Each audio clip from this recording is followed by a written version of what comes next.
Oh, well, I already hit the live button, so Yeah, yeah, we're here. we are.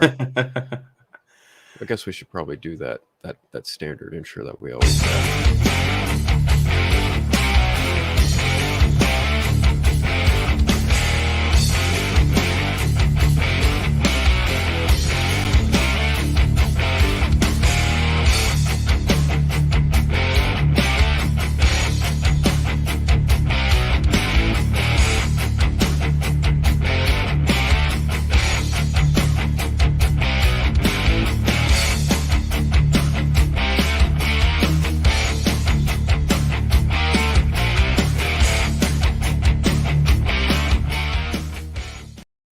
No, you gotta tickle their balls a little bit.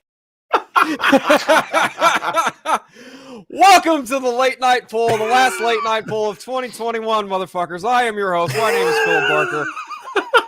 This show is on the Foreigners Network, as you are all aware. I am joined once again, by the one and only Dawson Weird Nerd in many ways. How you doing, Dawson? I'm doing good. For someone to say the one and only is a little humbling, but man, what a start to the show. I don't. I love that clip. With the Nimmo attack, so I don't. I love that clip so much. And the fact that's the one you pulled up right at the beginning is great. No, why not? Right? Oh my gosh, that's not? So good. Why not?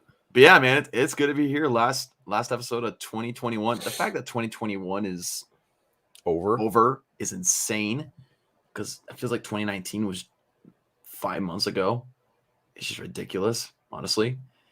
Hey, that's just how it feels to me. Time's flying by, okay? I don't know how you feel, but that's just me. 2019? Yeah, dude. I'm still trying to process how much of a shit show 2020 was, but yeah, it's fair. That's very, very fair. We got Nerd Cosa Nostra, dude. Talk about comic books. This guy's got a great collection. He's been posting some great stuff, a lot of graded stuff lately. He's got a great year one collection. I've seen it. Oh yeah, fantastic. Talked to him a bit about variant covers today. A little messaging that we got. So great guy to talk to about comics. Knows his stuff. We also got Reese 75. What's up, dude? Hello there. Welcome. I don't know where the shit Austin is, but he'll be here soon. I'm sure he said he'd stop by.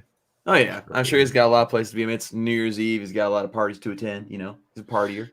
I mean, he's young. You want to live, you want to do all the crazy shit, by all means, do it when you're young. Just don't do it like me when you're nearly 30 and just tired all the time. And John Cena, I always got to play this for you, man, because, John Cena. Who? Oh, that's right. You can't see him. John Cena!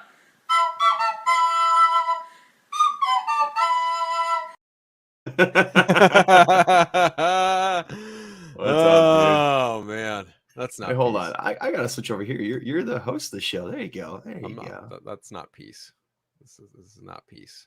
This is not peace. What are you talking about? So HBO Max keeps throwing up these teasers and these marketing push for Peacemaker, and it's like one of their fucking tags is like, "Oh, this is peace. Give it a chance," and I'm like, "This is not peace." It just doesn't look like peace. Happy New Year's, random person on the internet. Yes, love it. And as I always say, we love you, random citizen. Cosa Nostra has a question. Can we assume there's no double viewing of Batman and Robin? Why the fuck do you have to bring that movie up? Why the fuck did you have to make me think of that movie a second time today? I managed 2 hours of my life drinking through that movie today, and I just don't want to revisit it. You just had to mention it. I don't know if I mentioned this, but I did a rewatch of all the Batman movies to date. Was it last summer, I think? Or might have been the summer before. And when I got to Batman and Robin, the little intro of my video, that's what got you through. That's what got you through. And since he mentioned it again, just for you, Nostra. Just for you. Yeah. But I remember I filmed that review, and the opening of my review was literally just me sitting there like, I don't want to do this. I don't want to talk about this. I don't want to, but I promised. So here I am. Screw you. That's a cool revenge. I wasn't lying. Oh, y'all hear it. You will all hear it. The Eternal Night drunken commentary to Batman and Robin. Coming soon to a podcast feed near you. Oh, Thank man, you. I need to be there, or at least listening for that one. Oh, just big thanks to my buddies Craig and Terrence for joining me on that one. But Rest in pieces. yep. Happy New Year's, fuckers. Ghost on us just a lot of drinky drink. He's gotta wash it down with the Pepsi. Yeah. Oh my gosh. Yeah, I'm a bitch. I need a chaser. Okay. I ain't no man. I need a chaser. Oh yeah. What's up, 187? Hey, 187. How you doing? Always good to have you here, man. But at least, hey, what's that behind you? You got a stack of shit there. I see. This? Yeah. Oh, I'm surprised you noticed. Of course I did. I also noticed that you did a whole revamp, which the whole studio looks good. I appreciate it. Yeah, this is shelving from my brother-in-law's old room when he was in high school, and they had it laying around at my in-laws' house. And I'm like, hey, so it's not IKEA that I know of, but I didn't get it from IKEA, and they didn't get it from IKEA. I'm pretty sure. He had to be there to understand this guy's viewing. No, so yeah, they gave it to me, and I was able to revamp my office. I was very excited to do that because it needed a revamp, honestly. But I was very excited for this new setup. It's a lot cleaner in here, a lot more organized, which is great. But this stack of books, yeah, all Christmas presents. Shut up. What? Yeah. Wow. And this is not even all of them. I have a Man of Steel novelization up there. You can see it really tiny right there. If I can point at it accurately, right there. You guys can't see it because of the microphone, but let me just. Ooh, very nice. There, and then what's this? We'll find out. This is. We'll see. Ooh. Your voice is so quiet because your microphone's away. You're like, that's my Master Roshi laugh for you Dragon Ball fans out there. Nice. What's up, Garrett? Good friend of ours. Batman and Robin is the reason God invented absinthe. Not. All right. Okay. All right. Yeah, but I do want to show off real quick the things I got for Christmas. Which is first very, and foremost, though, we have to just real quick rest in yes. peace. Anyway, just absolutely rest in peace to an absolute legend and beauty of a woman. Yeah, she's awesome. I love her in what was it called? The Proposal with Sandra Bullock and Ryan Reynolds. Yeah, she's absolutely phenomenal in Golden Girls. I used to watch that all the time with my grandma. So yeah, my heart goes out to her and her family. Absolutely, rest in peace. Like a great legend. Absolutely, 100%. But so getting into this, dude. First off, I got a lot of James Tynion, Jorge Jimenez, Cowardly Lot, and the Joker War. I've needed to read both of these storylines because I missed out on collecting them. So I got both of these. I've read them both already. Fantastic stuff. Jorge Jimenez is slowly becoming one of my modern favorites as far as artist goes. Oh, he's fantastic.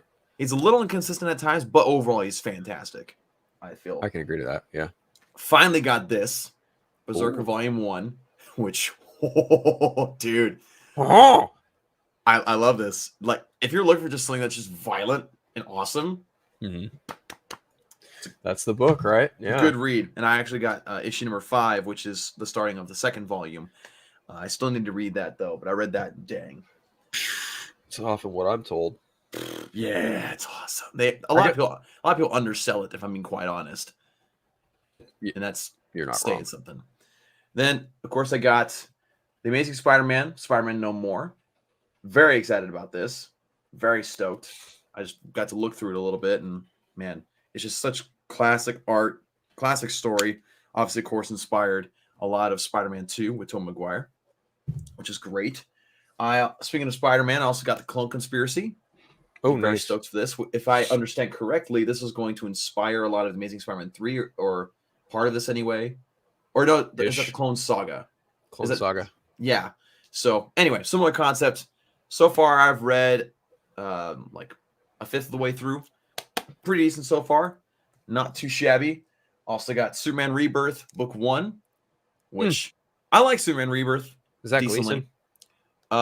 Yeah, Peter Di Tomasi and Patrick Gleason. Tomasi. Yeah. It's Tomasi. Tomasi and Gleason. That's right. Yeah. Yeah, pretty dang good. I love the whole Eradicator story arc. I think it's fantastic. The art in that is great. Jorge Jimenez gets one of his first like big shots in DC Comics with this story. In that book, yeah. In this book, yeah. With that Oh, he really got his start with Super Sons, I think. Yeah. True. And then I think my favorite panel of his in this story was when they're fighting the Eradicator, and it's the final panel of this issue when basically Jonathan decides like, well, I'm gonna beat the crap out of you. And where's it at?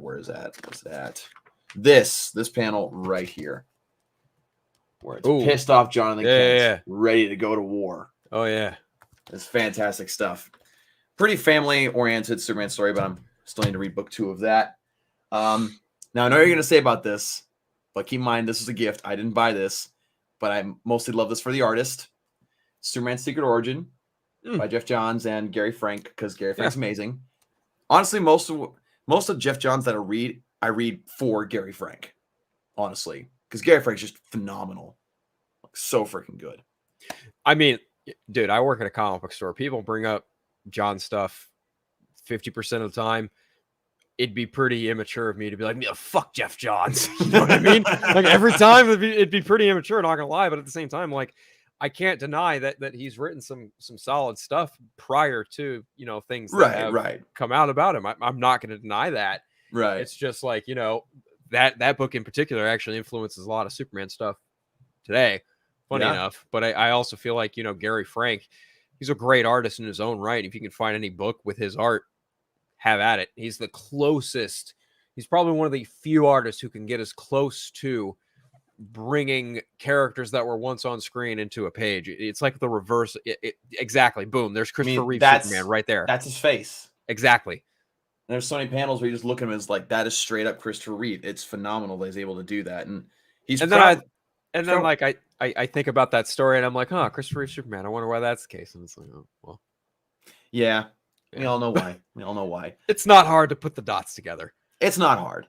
But Gary Frank, he's one of my favorite artists right now, along with Greg Capullo, Jim Lee, Jason Fabik. He's up there for me, especially cover art. I can't deny that Doomsday Clock doesn't have great art in it, because it does, because that's all Gary Frank, right? Yeah. Phenomenal. I mean, everybody can at least agree that the art in that is great. Oh, 100%. Story, different conversations, but bloated as fuck. Nice and blunt. I love it. Also, another Chris present that I got. Also Jeff Johns, but Aquaman Omnibus. Okay, that's probably worth a damn. That's the last thing, in my humble opinion, that he wrote that was worth an actual shit. Because his Justice League stuff is super hit miss.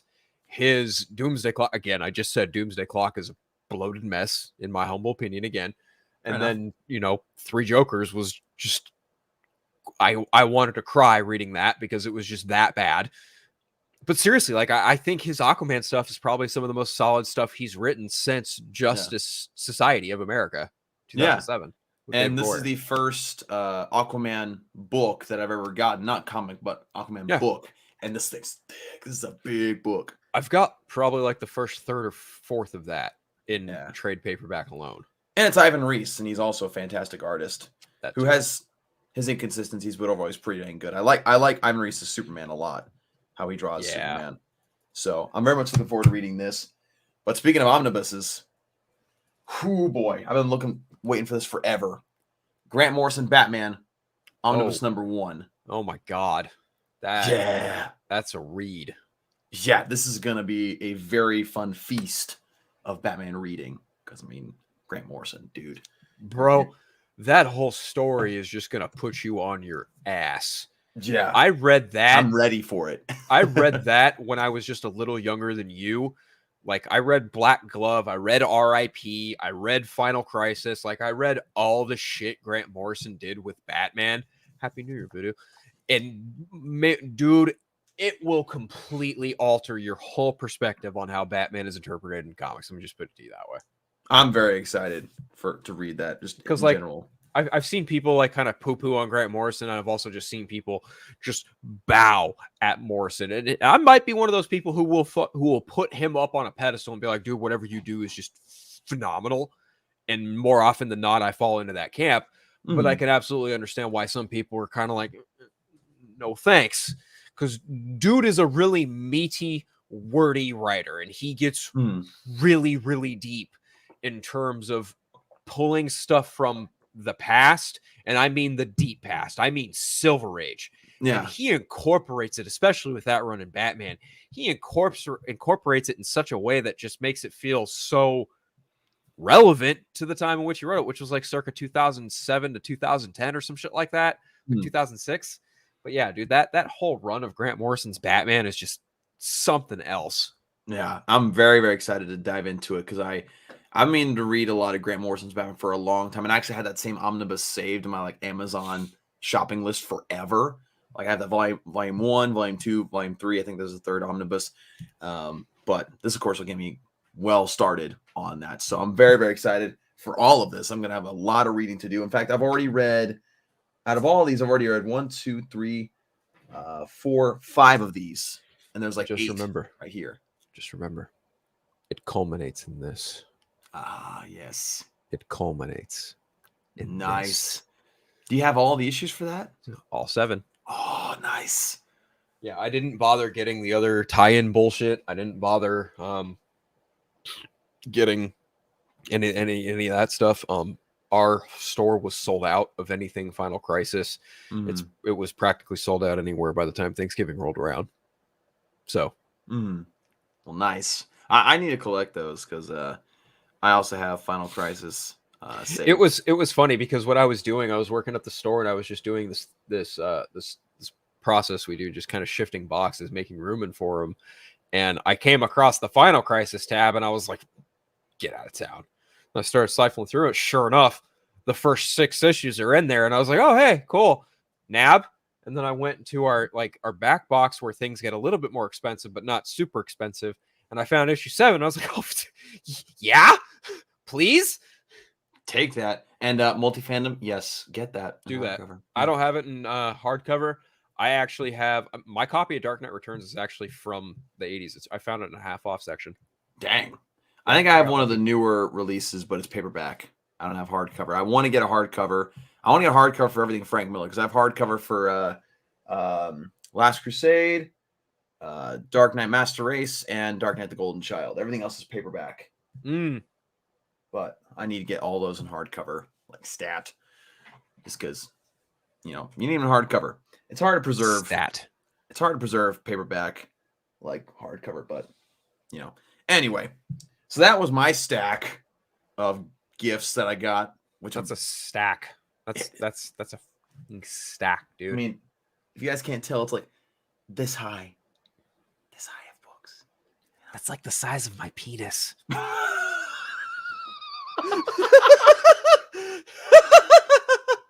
Just kidding. Just kidding. Oh my goodness gracious. Oh, he said that so calmly too. That was so good. Nonchalantly, no big deal. Oh my gosh, that was freaking. You know what's even funnier? I have a Twinkie. That you do. I do. White, creamy, great goodness. Like the smell of comics. Damn right. There is nothing like the smell of comics. No. Katsuka. There's speaking of smell of comics, there's which one was it? It was the oh gosh, there was a book that I got recently. The new comic smell was just really weird. What's causing you to laugh now? The Twinkie in my mouth. Oh, good cramming. Oh, I remember what it was. It was Justice League Volume 1 by Scott Snyder. That hardcover, the paper's weird. It smells weird. I like the story, but So is that before or after No Justice? I can't remember. It's the one that talks about the ultra violent ring or the ultraviolet spectrum. Okay. Yeah, where Batman like basically becomes like breaks all of his bones. He has like a body cast armor thing going on. Yeah, it's a good read, and also has art. Who did the art for that one? I'm trying to remember. It was Jorge Jimenez for that one too. Yeah, he did that run with Scott Snyder. That's pretty exciting. Can you walk away for 1 minute and come back to this guy talking about this Twinkie? Hey man, Twinkies are the bomb.com. I mean, they were canceled and they came back, so I mean, you gotta appreciate them, right? Yeah, they're better than James Franco. You're not wrong. You're not wrong. Multifan is saying, 89. do it. I actually just finished reading the 4th issue before the show. Oh, nice. Nice. I'm sure we will talk about that. Yeah, the 4th issue is a doozy. Yeah, it is. I've been meaning to read it. I only have the variant cover right now because I have the regular cover coming in the mail. But I for some reason I held off reading that. From the Court of Owls storyline. Nice. I have all 10 volumes of New 52 Batman with Scott Snyder right here. This little black. I have 1 right through 7. So I don't have Super Heavy. I don't have the one after that, and I don't have the one after that. There's Super Heavy, then there's Bloom, I think. Bloom, and then Epilogue. Yeah, I don't have those 3. Yeah, I found most of those at my local Ollie's. What's up, ACS? What's up, dude? Congrats on your Georgia Bulldogs. I'm pretty sure they won. Last I checked, they were winning pretty handily. So his Georgia Bulldogs are in the College Football National Championship game against Bama, which I'm not going to say I'm happy about it, but, congratulations. That's wild. Yeah. But, yeah, the Batman from New 52, I got volumes 7, 8, 9, and 10 from Ollie's because they had them for like $5 a piece. And I was like, thank you. So I got 1 through 6 on eBay, and I got those for like a total of like $50. I was like, I got a good deal on those, man. It's funny you mentioned that run because it might influence the next movie coming out for Batman. Yeah. Just a little bit. Which Multi-Fandom has a good point. Something is telling me that that's my most anticipated comic book film of next year. Like, there's no question. It's my most anticipated comic book film. Like, I think out of the majority of the comic book films I've seen in my life, besides like Batman v Superman and Zack Snyder's Justice League. I mean, the Batman is up there with those just because it just looks so freaking good. Like, I'm pretty picky when it comes to my superhero films. I'm also pretty picky in which ones I would put like up there. Yeah. In terms of like top tier superhero cinema. Like Zack Snyder's Justice League absolutely falls into that category, as does like, Spider-Man 2. Same thing with like Captain America, like Winter Soldier. And now I would even say like Spider-Man No Way Home. Yeah, there's a definite tier system as far as Phil's rankings go for superhero films. And like, I feel like the Batman very well could fall into that category of top tier superhero cinema, because just every shot of that movie that I see, I'm just like, just pump it into me. Give me it. Put it in my veins.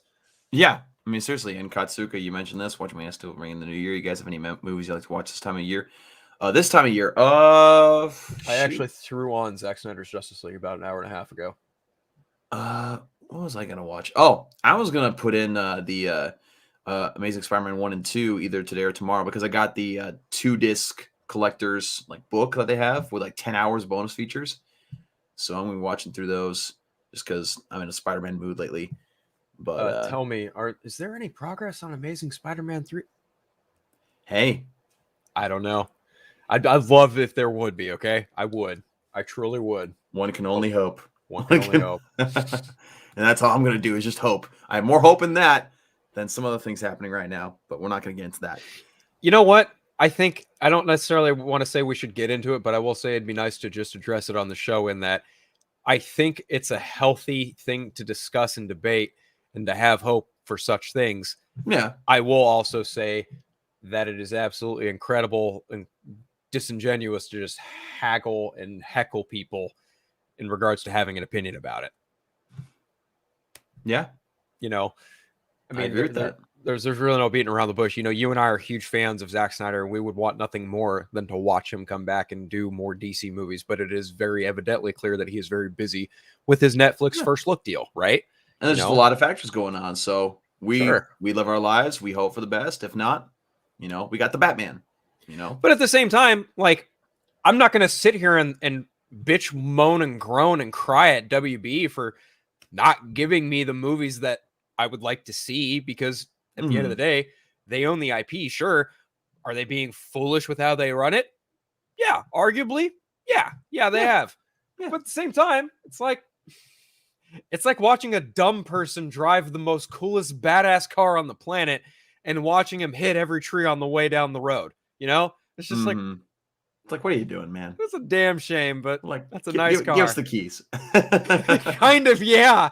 You know, but still, like, I think if there were an opportunity for him to come back at any point in the next 5-10 years to follow up his version of Justice League, I think there is absolutely room to do that. And I also think, truthfully, no matter what kind of damage they do, I think he's a competent enough filmmaker to be like, okay, I can either sidestep or right around all this nonsense. And I'm sure he would, but, you know, time will tell. Exactly. We just have to wait and see. If things happen, great.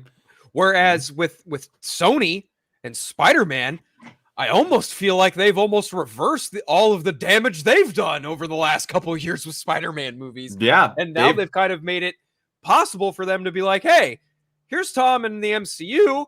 Here's our other Spider-Man popping up in our other Sony cinematic universe. I'm pretty convinced that's why they did this whole thing, because it gives them a lot of freedom to make money their own way, while also the MCU gets to benefit from having a Spider-Man. It's like, it's a win-win scenario. Either way, you get to have a Spider-Man movie for your studio. So it's like, right. And you can't really go wrong. Like that whole bit with like leaving the small bit of the Venom symbiote in the MCU, that was 110% intentional. And it was very much also in that same mirror of like Sony getting to literally eat their cake and have their cake and eat it too. Yeah, I absolutely agree. So a lot of things to look forward to as far as that's concerned. So nobody twist our words. Nobody calls whatever. Enjoy your rest of your year.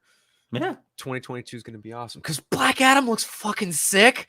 Yeah, it does. I mean, oh my God. Does it have the same hype for me as far as the Batman? Not quite, but I'm very intrigued just simply for the fact of two things. One, it's Black Adam, and two, it's been in production for like 12 freaking years. Right. So finally seeing it made is like, okay, let's see if this was worth the wait, you know? And now 12 years is a lot to wait for, but I mean, I think for me, it's very easy to categorize it in that, you know, I love Batman. So whatever Batman centric happens will automatically take any sort of priority over anything else. But separating that aside from everything else in the DC universe, Black Adam is absolutely at the top of my list in terms of where the DC extended universe is going and what kind of movies they have coming out for it. Because I really feel like the ranking for me on that front goes Black Adam, Aquaman, Batgirl, Flash. I can agree with that. Yeah. So as far as DCEU, yeah, Black Adam, Aquaman, Batgirl, and the Flash are kind of on the same level for me. I'm very much not necessarily very excited at all for those two, just because I know put Batgirl above Flash purely on the note that I'm just a Bat fan and I'll happily watch anything with a Bat logo on it. You know, sight unseen, whatever. At least just give it a fair shake. But even with all the things coming out about it, yeah, it is kind of in that same realm of where the Flash lies because of things transpiring with it. I guess the main thing that I'll say about that is just that when it comes to movies, I go to watch a movie because I'm excited to see it. I'm excited to see what they do. And so when it comes to the Flash and Batgirl, I hear things that I know would annoy me if they were in a movie. So I'm not going to be excited for something that I think will annoy me or frustrate me. That's just not, regardless of what character it is, right? So that's kind of my thought of it. If there's things that come out that get me more excited, then cool. If not, then I'm not necessarily going to be the first person in the theater to see it. So it is what it is. There are different versions of these characters in the comics. No one cares. Why does it matter if we see different interpretations? I was actually thinking about this too. The perception around Batman and Superman would be absolutely different had Batman v Superman, Dawn of Justice, and Man of Steel been the first outings of Batman in live action and Batman and Superman in live action, Yeah. the perception around them would be completely different had Batman 89 all the way to, The Dark Knight Rises hadn't happened, or had, Superman 1 through all the way Superman Returns had not happened. The perception and conversation surrounding Batman and Superman would be absolutely different than they are today without those movies. But at the same time, like, had we not gotten any of those movies, superhero cinema would not be where it is today. So it's really kind of it's a double-edged kind of sword situation when you talk about these really big iconic characters, and you've got really great actors who've really just kind of put their stamp and personal soul into these roles. Like, let's be honest, like, there's been no other actor thus far like Ben Affleck who's had such a hailing as Batman. Yeah. You could say Michael Keaton, sure, but Ben Affleck's the Batman. Like, he is, until we see Robert Pattinson's film, Ben Affleck has essentially taken the modern Batman mantle. I mean, his Batman literally fought and defeated Superman. His Batman founded the Justice League. His Batman has the best suit, the best vehicles. He has, in my opinion, the best looking Gotham, just from the little bits that we see in Batman v Superman and a little bit of Zack Snyder's Justice League.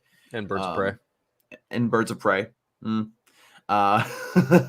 the East Side, just being serious. Yeah, I did like Amusement Mile. I thought that was cool that they did it pretty well.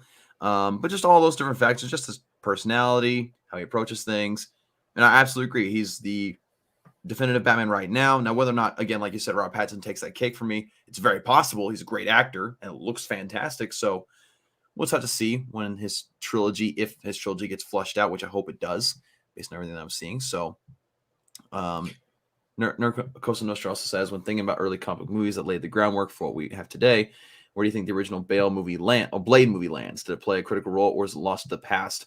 It's critical. I would actually say it is very critical, because it kept comic book films alive after Batman and Robin and Spawn nearly decimated them. Blade was the only thing that kept any comic book film interest going in that time, because it came out literally 1 year after those films did. And it did everything right that those films did wrong as far as a general audience perspective is concerned. Yeah. And yeah, Michael Keaton's great too. Absolutely. I don't have a problem with Michael Keaton being Batman again. I don't like the circumstances of it. It's not even the circumstances. I just feel like I guess that might be the best word to put it. Like, the circumstances presented to us, in which, he's 70 years old. He's going to potentially be like this Nick Fury of the DC multiverse. It's just like, well, what does that even mean? Like, what kind of plan do you have if your plan is, oh, we've got Michael Keaton, he's just going to be Batman of the multiverse? It's like, well, that's not really a plan. That's just more of an idea that you're going to try. But yeah, we'll have to see how it's executed. But I mean, right. The idea doesn't excite me, but I mean, I still love his Batman from Batman 89, and so Batman Returns. Yeah, we shall see. Yeah, again, it just depends on how it's played out. But I am very excited to talk about the latest comics. Right, I know. We should probably get to that. The latest pulls of the week, which I still have a couple books to read, but it's not too many. But I got a lot of books here from this week and a few from last week that I'm excited to talk about. I got a couple trades, which I should probably get off the chest now, because I haven't read any of them yet either. But should just stay there. I tell you what, just before we get into it, there's a couple of really good ones, but there's also a couple of duds that I would like to discuss and see if you agree with it, or if you've read the same ones too. Because I did get some older stuff. Oh, that's actually part of the current stack. I did get an old retro issue, and this was just kind of bought on a whim. I'm kind of trying to slow down the retro buys, but I did get, and I think what I'm going to start collecting, because I got issue number 1 of it, is the Punisher War Journal number 29, and I got it because it's just got this really slick cover of Punisher fighting Ghost Rider on it. That is pretty awesome. Who did the art for that cover? Honestly, I wish I knew. That's how bad I am with Marvel stuff. But it looks dang cool though. Yeah, awesome. I want to say maybe JR, but I don't know. Pop it open and find out. Yeah, if it was JR, he would have his little. That's what I'm saying. Like his signature would be on the front most of the time. Yeah. But let's see. I got some ones that I haven't read yet, but I was excited about. I got issues number 3 and 4 of Masters of the Universe Revelation, the tie-in to the Netflix show. Oh, see, I've seen that on our wall, and I haven't picked it up at all. Yeah, I picked it up on a whim just because I was like, you know what? I think this would be pretty cool. The art looks interesting, at least for right now, and they're both written, of course, by Kevin Smith, which, I mean, Kevin Smith's cool. So, plan on reading those. Haven't yet. But I think I talk about duds. I just want to get this out of the way because I don't want to spend too much time on it. But Sure. I don't know if you picked this up yet, but this just came out this past week. It's World of Krypton. Oh God. Oh, that came out last week, and it came out last week. Oh my God, that book is deceiving. Absolutely deceiving in every way, shape, or form. Yes, like the cover is beautiful. The story very beautiful is awesome. The art is bad. The art's just not good. I'm sorry. Like Phil said, the cover art, fan-freaking-tastic, but you open it up, the art almost couldn't be more different. By the way, Tex did the art on Punisher War Journal number 29. Oh, nice. But like you said, I mean, even the story though, I'm not gonna lie, it's been a long time since I've been bored reading a comic book issue. And that one time was this one. I can't deny that the art took me out of the story because the story felt very Game of Thrones on Krypton. And I was like, oh, okay, this is cool. But your art is literally so chibi, I don't care. Yeah. I mean, it does kind of take you out of it. And even like, again, Krypton is such an interesting world. It's like, but it was dumbed down so much by the art. You know how Justice League Action had the novelty of having some older voice actors come back and do the voices of those characters, and even though it still looked like a kid's cartoon, still fun to watch, right? If you take that art and just look at it as art, it doesn't look very good, right? No. That's the exact same kind of feeling I got when reading Worlds of Krypton. I was like, yeah, you guys have a good voice. Your picture just isn't worth it. I'm sorry.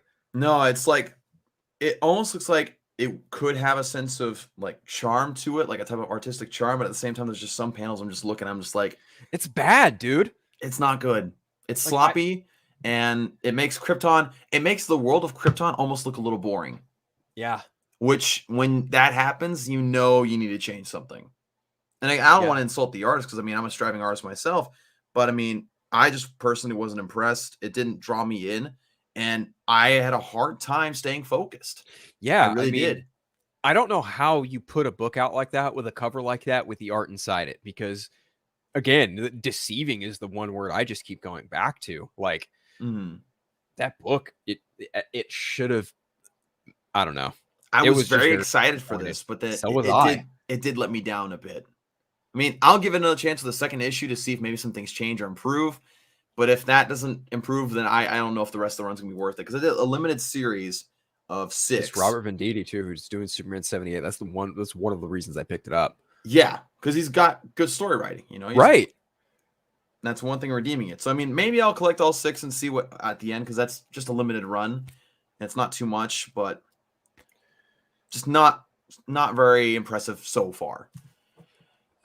Multifan here saying, imagine Jim Lee doing a Punisher comic by Frank Miller. That'd be a masterpiece. They have teamed up before. Didn't turn out great. But Punisher could be more interesting, I'd say. Honestly, I'd rather watch them do a Daredevil thing. Yes. Yeah. I agree. That's kind of where I'm at. I mean, you know, Punisher would be cool. Don't get me wrong. But I really feel like, you know, Frank Miller or Jim Lee, like they did such great work with Batman on an artistic perspective. Yeah. I feel like Daredevil would really fall into line there. And I honestly feel like Daredevil would actually fit Frank Miller's sensibilities just a bit better than Batman. But, you know, who knows? Yeah.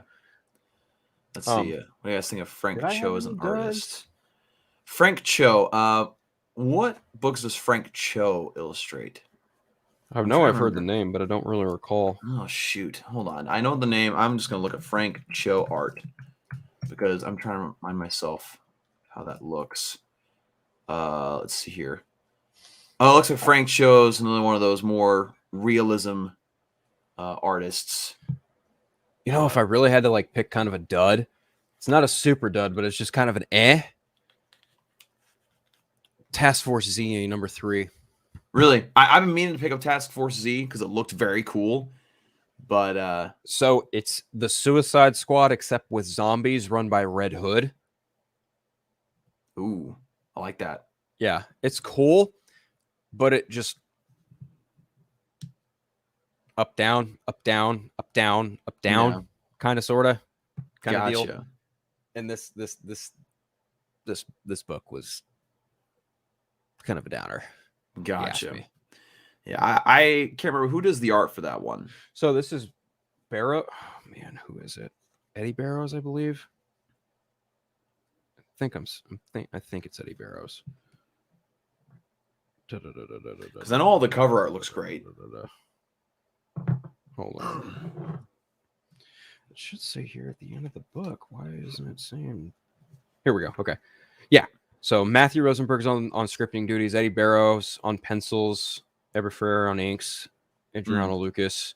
Rob Lee. Yeah. Barrows. I love Eddie Barrows as an artist. I did, going all the way back to when he was working on Nightwing and New 52. I'm a fan of his work. Rosenberg's. Did he do the Traps and Trapezes run? I think he did. Okay, yeah. I like his stuff too. He does a good job. And Rosenberg, I feel like he's kind of newer to me as far as like familiarity. So yeah. I'm not being harsh because I don't know him. It's just, this is just how I'm trying to take this story in. And honestly, it just feels like, you know, when a writer gets attached to something new, it can go one way or it can go another. And honestly, sometimes it can really fall in that in between where it does go up and down a lot. And yeah. I feel like if it goes up and down enough, that could really turn some people on or off to a book. And for me, I like the concept enough to where I will keep getting it. But at the same time, like if it turns into a homework assignment, then I might be compelled to drop it. Yeah, because, I mean, reading a comic storyline should be fun rather than a chore. Right. You never want that to be the case. Again, much like how I felt with this. This feels a chore to get through. World of Krypton. Hopefully the rest of it's not like that, but we shall definitely see for sure if that ends up being the case. So you had a pretty fat stack of graphic novels. I don't think mine's quite as big. It's largely Spider-Man based, but I did get another indie graphic novel that I'm excited to dive into. Yeah. And that's Volume 9 of Saga by Brian K. Vaughan and Fiona Staples. Dude, this is hands down probably one of, if not the best independent comic being done in modern comics. Because it's just so bonkers, but it's everything a comic should be. Use that term loosely, but it's just, you know, the concept of the story is essentially you're watching a character go from literal birth to, like, you watch the character grow up, and it's just, it's insane. The things and the characters that encompass that world are just absolutely batshit nuts, but you can't stop reading it. It's just that good. Yeah.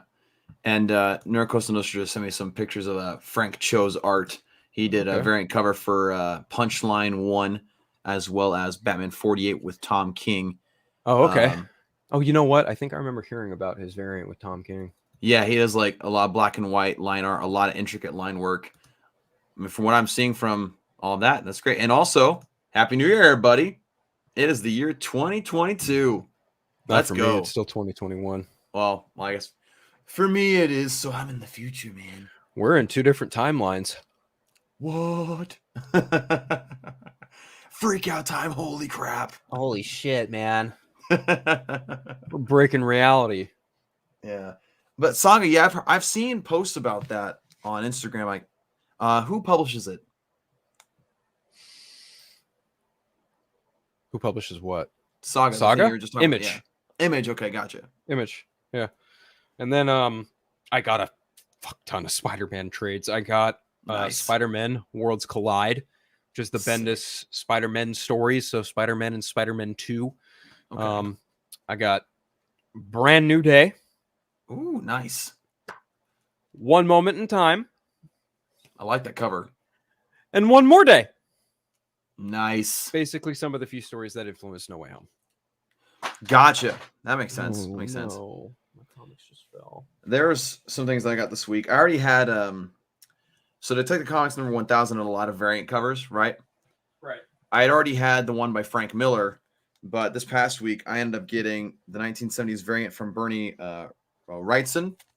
Oh, okay. Alex Sinclair. So I got this one right here. Then I got the Batman Comics or Detective Comics number 1000 by Jock.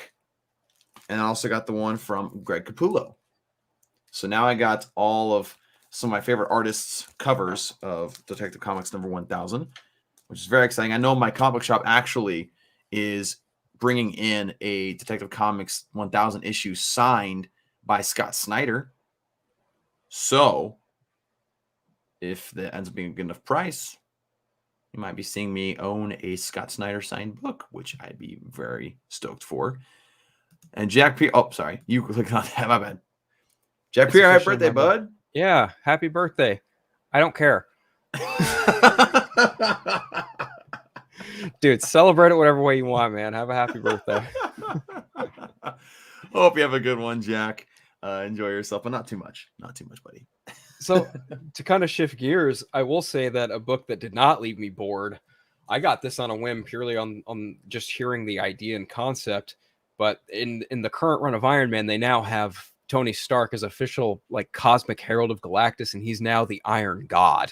Mm. And I got Iron Man 15, and this story is actually getting pretty well, because this book not only sees Iron Man fighting this huge entity, but you see him also talk to like all the cosmic entities of Marvel, and he basically like tells him, "Yeah, I'm Cosmic Herald of Galactus now." That's pretty dope, actually. And they all like kind of weigh in, and they're like, "Okay, fine. You want to be a cosmic? Go to Earth and deal with such things with your cosmic power." So my question is, I haven't followed this storyline. How does he get to the point where he has cosmic powers? I don't quite remember how exactly, but I just picked it up on a whim just to see what happens, right? But he winds up in some kind of dream state. And he's having it out with this, really powerful entity, this really cosmic being. And then the issue 13 or 14, issue 14 ends on him getting the cosmic power, and then this issue is them actually fighting it out in space to the point of where he like has to knock him into deep space to where all the cosmic entities of Marvel come in and kind of basically break up the fight until Iron Man like, okay, you can go back to Earth with your cosmic power now. Just be good or do what you will. You know what I mean? That is interesting. I might have to check that out a little bit. Cool. I've been trying to get more of the latest Marvel stuff that's coming out, mostly Spider-Man oriented, because again, I'm in a Spider-Man mood for obvious reasons. And look, I will clown on Iron Man 10 ways to Sunday, but when you do something interesting like this, I'm like, okay, fine, you got me. Yeah, you have me intrigued, my good sir. You've piqued my interest. Yeah. Speaking of more cosmic or just space-based adventures, of course, Action Comics 1038. I got that today. Of course, this is the whole story of Superman going to War World and fighting the new Mongol. The previous issue, right? It's his son, the new Mongol. Yes, I believe so. I missed the part where he like was born, basically. So like, pretty sure it's what it is. Yeah. But yeah. So obviously, the previous issue, spoilers for anyone who hasn't read it yet, Superman had been like stabbed, basically, and everybody's like, "Oh my gosh, he failed. He is dead." There's this whole like cosmic like alien council talking about the importance of Superman, like, oh, like he's gonna die, like, and saying Happy New Year to Bill Rev. Happy New Year to you as well. Hope you have a good one. But yeah, this is very, very interesting because this shows Superman basically at the will of Mongol, and he's just trying to basically Mongol's trying to make him his like murder slave. It's like, oh, execute this person for me, and he refuses to do it. And a couple of Superman's friends get like kidnapped, and one gets killed, and basically like Mongol's trying to tell him like, oh, this is all your fault. And it's just it's basically a issue where things just aren't going well for Superman. But, like things are about to start looking up, of course, because it's Superman. But I'm liking this run so far. I'm liking this story with the War World. And I just think it's going in a very positive direction. I like the art a lot. Mendonça, I think is how I pronounce it, is doing pretty dang good work. And also had a nice little side story with Martian Manhunter, which I really liked. He's off doing his own little detective thing. And I just think overall it's really good crossing storylines. And I like it so far. I'm glad that I finally, like 3 months ago, decided to add Action Comics as more of a consistent pull for my comics. So I don't have had the chance to read it yet, but it's worth it, guys. Get Action Comics 1038 and also a couple issues before so you have some context. It started with like 1036, didn't it? Yeah, because The Warworld arc or whatever. yeah, because I believe 1035 is when he leaves Earth and his family to go to Warworld. Right. And yeah, 1036 to 1038, that's the whole like him going to Warworld, fighting, being defeated, then becoming like Mongol slave. But it's because Superman Son of Kal-El number 5 is him having that. It's either 4 or 5. He's having the last conversation with Clark before Clark goes to Warworld. Yes. And they're like on the roof of their farm, like talking about. I think they're on the moon. Oh, that's right, on the moon. That's right. Sorry, I knew they were on top of something. Forgot it was the moon. But yeah, that is the one. I believe it's issue 5 or 4, one of those. But yeah, highly recommend. It was a good pickup, and it's a fun one. Worth it. Yes. For me, my next one, I guess I'll go limited because this was also another fun read. Justice League Incarnate 2 of 5, written by Josh Williamson, and this is like a multiversal. So basically, what happens is Darkseid has found a crack in the multiverse, and he's going to utilize it to just kind of take over the collective multiverse. And it's like the one true Darkseid. So there's a multiversal Justice League that is assembled to stop him.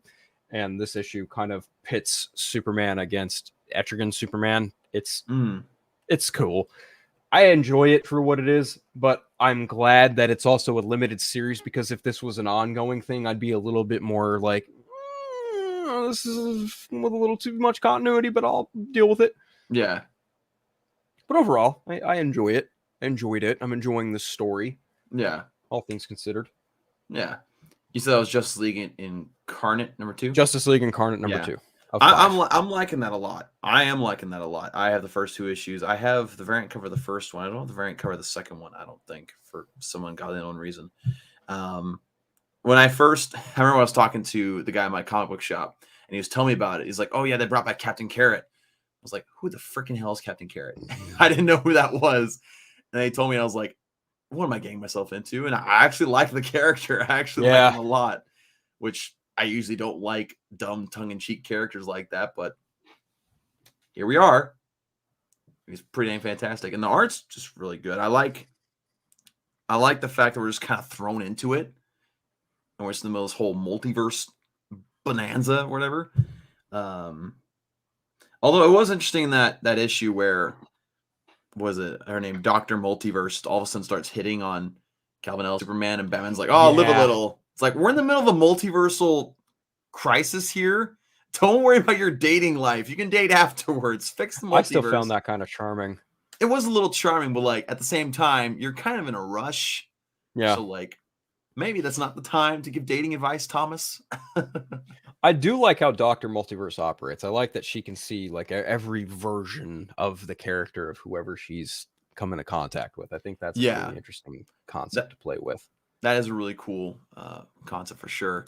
Wow, Captain Carrot, have heard that in a long time. Was introduced in the early 80s, if I recall. Yeah, no, they bring him back in this story. And he's actually pretty important. So pretty vital member of the team. So I'm liking it quite a bit. So yeah, it's fun. And again, I'm glad it's a limited and not an ongoing. Yeah. And I like the fact that Gary Frank's doing the cover art for the regular issues. So yeah, I can't argue with that. One issue that I picked up this week, it's a brand new series that's coming out from Boom Studios. Oh, okay. Is Dune, The Whisper of Caledon Seas. I keep seeing this book, and I'm like, I need to get it. It's pretty tragic. This actually the story of this first issue takes place during the attack on the House of Atreides on Arrakis. Yeah. And it follows a couple of Atreides soldiers who basically, after the battle, are like trapped after an avalanche. And the Jongulars, I think is what they're called. The Jongulars, people who like basically are like soothsayers that tell stories, and like it envelops people in the stories.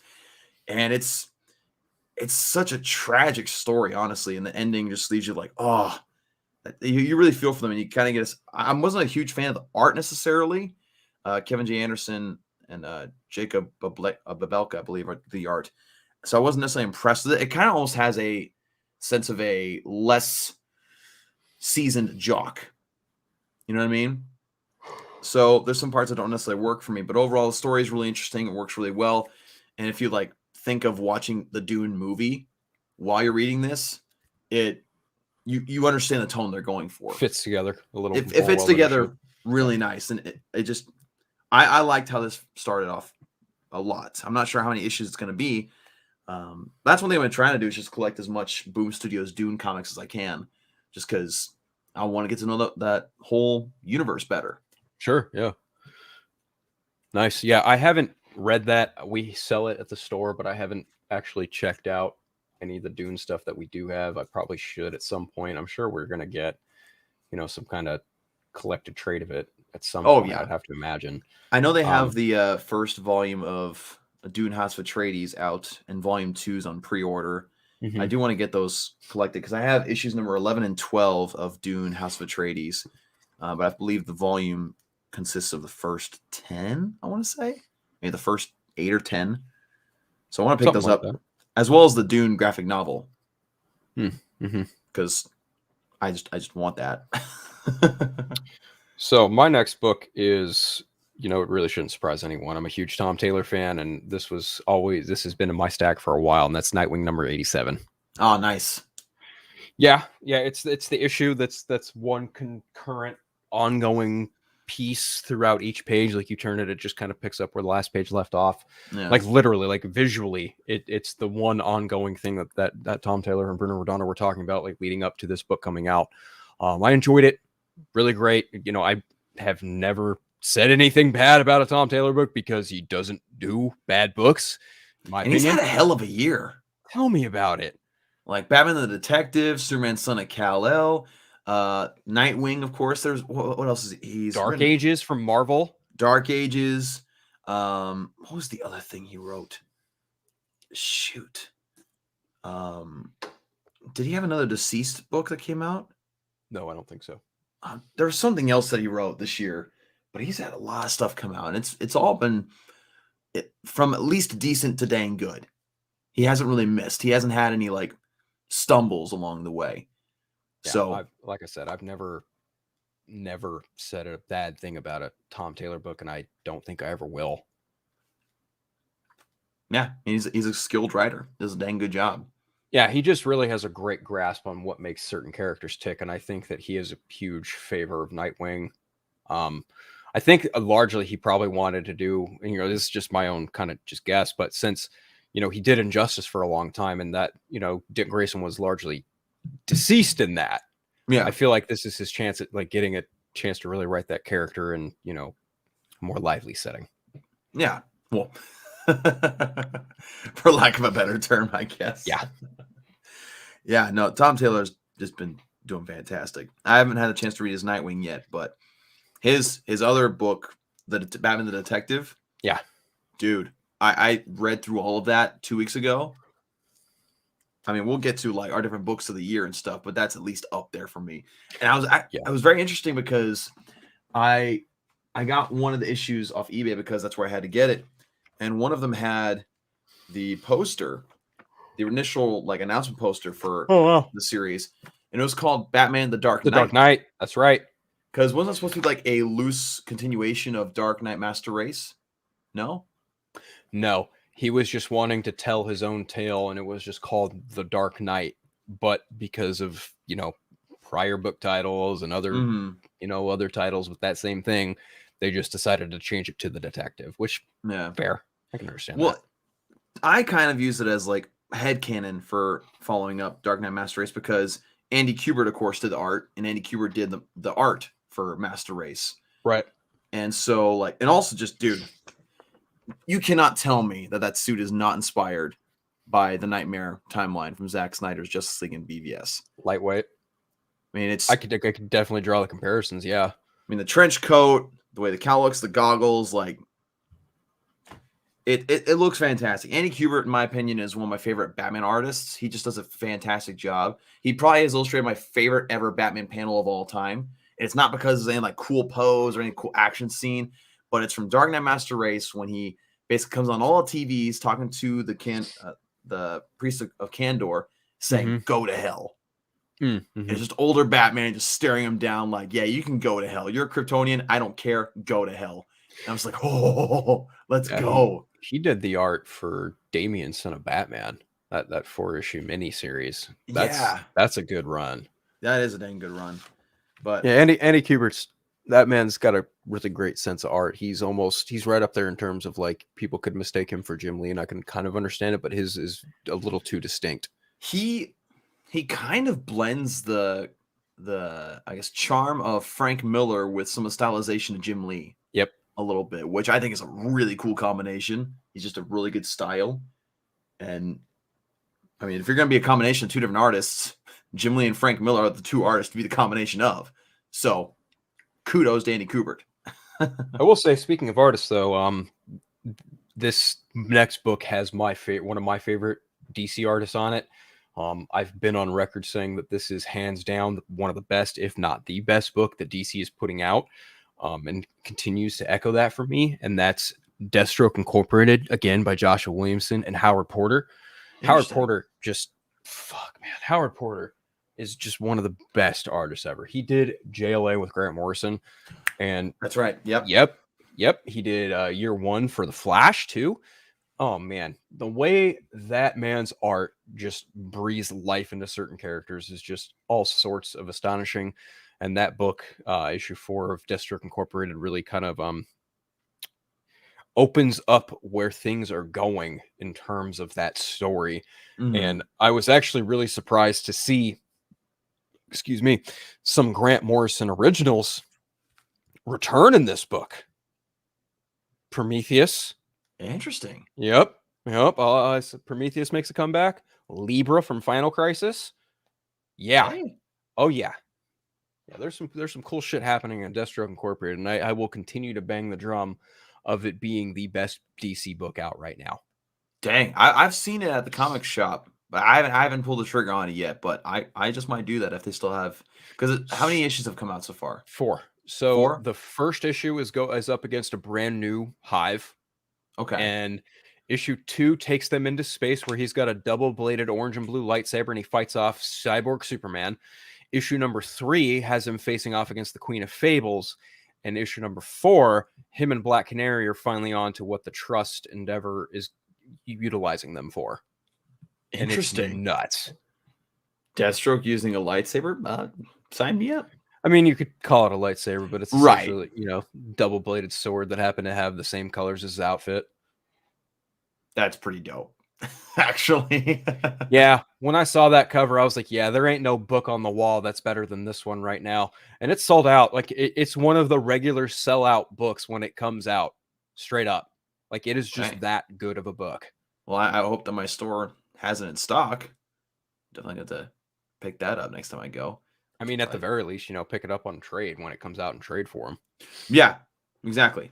I will definitely have to do that because Roy Howard, I think I haven't read a book with his art in it in a long time. It's been a while. So I have to.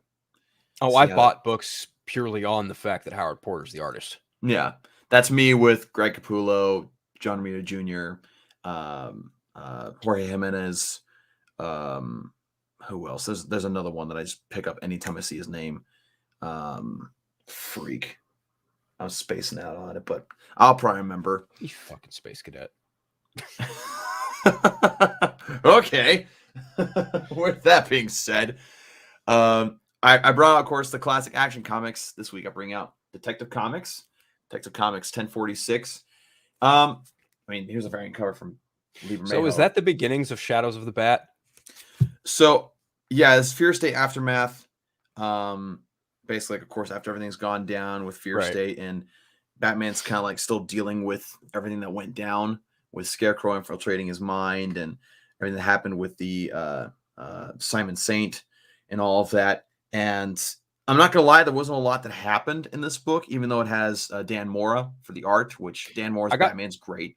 1045, but I didn't get 1046. 1045. Yeah, I got that one too. Well, it's the one that's right before the one that's. Oh yeah. This one didn't have a whole lot going on. Honestly, there's a lot of talk of Batman leaving. So I'm not necessarily looking forward to that because whenever whenever a Batman story has Batman leaving for a period of time, it's just his other characters. I kind of lose interest a little bit. So I hope they write in a way to where it's still compelling. But again, Dan Mora is a dang good artist, and I love his stuff. And he's even doing a run with, I believe, who was writing that story? Mark Waid for Batman Superman World's Finest. Yep. So I really like the design of his Batman. I think he does the Batman cowl just almost perfectly. I mean, for instance, look at that cowl in the bottom corner. That's a beautiful cowl. Yeah, I think Dan Mora is one of the up-and-coming artists for Batman specifically because he just draws a really solid-looking Batman. Yes, especially, let me see if I can find the page. I think it's the first appearance of Batman in this issue when he saves someone from an explosion. But like even the cover of 1045 just is a really solid look at Batman from Dan Mora. Oh, yeah. I think he did the cover for 1045. Yeah. Oh, this right here. This shot of Batman. Yeah. That's a dang good Batman shot. That's a great shot, yeah. But yeah, he does Batman really well, and so I'm really interested to see what Tamaki and Mora pull off with that. But again, right now, one of the main reasons I get Batman the Detective Comics right now, of course, story's not bad, but you're looking at the variant covers for Lieber Mayhew right now. You can't beat those. Like, holy crap. They're phenomenal. Yeah, no. They're phenomenal. I know I talked to Nerd Costa Nostra a lot about this today, about the different covers he's had recently. He's chef's kiss every single time. I'm not necessarily a massive fan of when he does like art for inside the stories, like the Joker one for Black Label. It felt a little inconsistent, but his cover art is always on point. Always on point. And that's kind of undisputable. But that was a good pickup for me this week. A really good pickup. You know, I added this to my book, My Saver, a couple weeks ago, and man, this book just continues to impress me on every level. And that's Good Boy, number 2. So it's essentially the reverse of John Wick. Instead of the dog dying, the human dies. The dog is the assassin. And he has coins, just like John Wick did. He has a whole crew of people who help him out. That's kind of a secret society, kind of like John Wick did. I'm not ready to call it an outright John Wick clone, but it's almost getting there. Yeah. But I will say that even though the art is a little, I wouldn't say crude, but it is just very not. It's not like your traditional comic art. You know what I mean? It's almost like Dave Pickley, Captain Underpantsy a little bit, but it's still entertaining enough, and the idea enough is just wild. The idea that you have a dog running around in a suit just blow motherfuckers up. Like, okay, cool. Man, you and your murderous animals. Chicken Devil, then you have Good Boy. Like, do you see a trend? I hope so. Yes, I do see a trend. And also, what's the other one you're looking forward to? Hit Monkey. I haven't watched that yet, but I need to. Yeah. I saw the trailer for that and I was like, yep, Phil's going to like this. He's going to like this a lot. Animals brutality? Sign me up.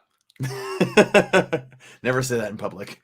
But one thing I did pick up this week that I haven't had a chance to read yet, and I've been meaning to pick this up for a while, is, of course, Superman Blue and Red. Of course, I got all 6 right here. Of course, you got Gary Frank cover, which is always a plus for me. Got a lot of different artists working on this. Got Crimson Chin Superman basically right here. Freaking massive chin. Wow. Who did the art for this one? Wow. I think this is one of the artists for I can't remember. It was like the origin Batman Who Laughs comic, like the Year of the Bat issue, which is this one. Days the Forge or whatever. Yeah. It almost looks a little bit like Daniel Warren Johnson too. I mean, I'll be surprised if it is. But then you also have, of course, John Romita Jr. This cover is fantastic. I love this cover. Which is really, really good. Yeah. God damn it. John Romita Jr.'s Superman, I think, is so underrated. I don't understand why more people don't talk about him. But because the first time he drew Superman was with a book with Jeff Johns' name on it. That's why. Yeah. I mean, that's the 2 Supermen, right? Reign of the Supermen. I didn't mind that story. I have the hardcover of that. No, I think their first story together was something about the Machinist or some shit. I don't remember exactly. Oh, okay. They were doing Superman in like the middle of New 52. think John's first crack at the book was like issue 33 or 34. Okay. Yeah, because the one that I have, again, is called, what is it called? The Men of Tomorrow. That's what it is. The Men of Tomorrow. That one's not bad. Not bad at all. Then, of course, you have this cover, issue number 5, and issue number 6. That's a pretty good one, too. Well, how about that? Yeah. So really good art. Really excited to delve into these because I've just been meaning to. I kept on seeing coming out in my comic store. They just decided to compile all of them together into like one purchasable complete set. So I was like, don't mind if I do. I'm going to snap that up right now. So I did. Don't mind if I do. And then I haven't read this yet either, but Batman Catwoman number 9. I still need to get the first 2 issues, so I haven't read any of the story yet. That book. What's going on here? Oh, that book. Oh man, that book. Should I not be collecting this? I'm not saying don't collect it. I'm just saying like that book definitely also falls into the category of Gotcha. And that book was kind of a I love Liam Sharp as an artist, don't get me wrong, but yeah, there are some things in that book that make you kind of head scratch a little bit, and you're just like, why couldn't they get Clayman? Why wasn't Clayman just the artist on the entire thing? But again, I still need to get the first 2 issues before I start reading it because I put it in my pull late. So like issue number 3 came out, they didn't have the first 2 in stock. So I've been picking them up ever since issue number 3. So I'm gonna pick those up. I think we might have some because they have a ton of variants for 1 and 2. So I should be able to find some. They have some Jim Lee ones. I appreciate that. That'd be awesome. I'm trying to find a lot of Jim Lee ones for that too, because he does good covers for those. But let's see, Nerd Costa Nostra. Do you either of you get into the storylines from the 60s, 70s, or 80s? I'm finding myself enjoying those and looking at them based on the time period they're written in. Excuse me. We have a lot of Marvel stuff chronological from those time frames in like, omnibuy hardback form. I just haven't bit the bullet to buy any of them yet. Yeah, I've read a little bit of the 80s. I mean, of course, there's a couple of Batman stories from the 80s that I've read, but as far as going back to the 70s and 60s, not as much. I tend to be more of like a modern comic reader myself, just because like I like modern art, comic art more than older stuff, because that's just, I mean, as an artist, I like that style more. But I have been meaning to collect more. Once I get like more caught up on the modern stuff, I will definitely go back and like get some older stuff and make sure I get more knowledgeable about that. But a while ago, I did buy the first volume of Superman, Batman, World's Finest from the Silver Age. So there is some cool stuff in there, I will say. Yeah, for sure. There's definitely a lot of cool stuff in there. So definitely plan on doing that. Faux show. To kind of just wrap this little series up, because this is the last issue of this series. I kind of skimmed through it. I probably should read it again because I have to read the book that came out after it, and it's timeless. It's Kang the Conqueror 5, and I've been really, really, really liking this story because obviously, I really liked Loki. I really liked the introduction of Kang, or the he who must not he must not name. Fuck, that's Harry Voldemort. Potter. Yeah, wow. He Who Remains. There we go. Right. So to see, a version of that character, like get a comic dedicated all to him, and the story is about him dedicating himself to becoming the best version of himself, and that version of himself just kind of it's super Kang, and I'm all about it, and I'm gonna definitely reread issue number 5 once we're done talking about it here today, because man, I really want to just give this book all my attention. Nice. Yeah, I haven't checked that one out yet. I primarily have been collecting recently more like on individual issues. I do DC when it comes to like books. I try to pick up like Spider-Man books. Like again, I have the 3 up or the 2 up there. Right. I guess Amazing Spider-Man, Conspiracy, or the Clone Conspiracy, and of course, what was it called? Spider-Man No More. And then of course, finishing up my collection of Marvel Adventures Spider-Man from 2006. Because I'm still trying to get all those because there's like 60 something. And so, but I did realize this week that Scherberger is my favorite Spider-Man artist of all time. I love his art for Spider-Man. That's fair. It's cheesy, and it's more like cartoony, but I love it. I absolutely love it so much. But that's just me. But you speak of like final issues of a story. I know you probably wanted to get to this, but this is one of the last ones that I have here. But of course, Batman the Imposter #3. I have the variant cover coming in the mail, but I was able to get this in my local comic book shop. This is the final one because at the end of it, there's only 3. Yeah. Right? Yeah. So I read this today, and I mean, the art's so interesting how they laid things out. It's so almost a little psychedelic, but also noir at the same time. Yeah. It's so interesting how they did that. I will say, although I do like the story overall, I was a little underwhelmed with this final issue. That's fair. Because, like, for those who don't know, like, obviously the whole mystery is there's this imposter, like, killing people as Batman, giving him a bad rap. And solving the mystery ends up not really being as emphatic as you would think, at least not as emphatic as I thought it would be. And then, like, the whole ending is just kind of like, well, all right, cool, I guess. I think it definitely did not land as well as it could have. Mm-hmm. But that's not to say that it was a disaster of a landing. You know, it's not like it ended poorly. It just kind of ended on a humdrum note. Yeah, I would say. Yeah, that's understandable. I still recommend all 3 books. I still recommend collecting it if you're a Batman collector. And plus, if you kind of want to get a taste of how the Batman movies world is going to feel, I think this is a good way to get there. But well, I think Mattson Tomlin is like one of the credited writers in the movie. Yeah, right? He's one of the credited writers. And so, I mean, I feel like he put a lot into what's going into the movie in this as far as like the tone, because it just makes sense.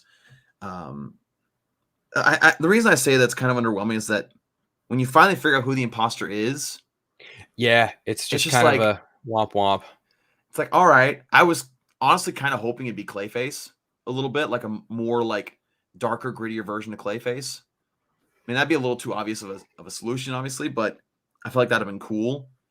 And honestly, what's her name? The cop.